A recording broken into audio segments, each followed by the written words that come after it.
শরীর তো মাশাআল্লাহ পালোয়ানের মতো, কাম কইরা খাইতে পারোস না? আমার কাছে আইছস কেন? আমি কি এনে লঙ্গরখানা খুলছি? ভাগ। গ্রামের এক নির্জন এলাকায় থাকতো এক বানর। সে ছিল খুব গরিব আর এতিম। তার বাবা মা কেউ ছিল না, ছিল শুধু একটি ভাঙাচোরা ঘর। গ্রামে কারো কাছে কিছু চাইতে গেলে সবাই তাকে দূর দূর করে তাড়িয়ে দিত।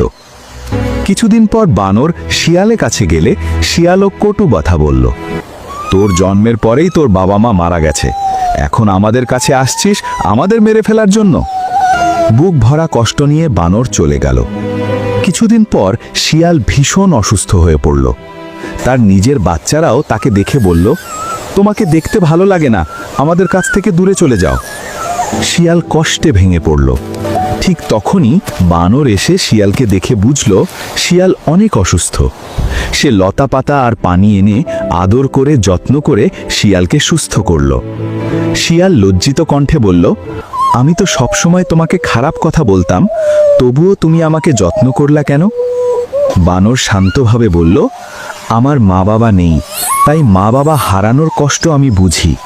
তোমার মধ্যে আমি আমার মায়ের ভালোবাসা খুঁজে পেয়েছি। এরপর বানর আর শিয়াল আনন্দেই ঘুরতে লাগলো। কারো চোখের জল নিয়ে কখনো হাসো না, কারণ সেই চোখের জলই একদিন তোমার হৃদয় ছুঁয়ে দিতে পারে। আজ যে মানুষ কষ্টে আছে, কাল সেই তোমার জীবনে আশীর্বাদ হয়ে ফিরে আসতে পারে, যদি তুমি আজ তাকে ভালোবাসা দিতে পারো।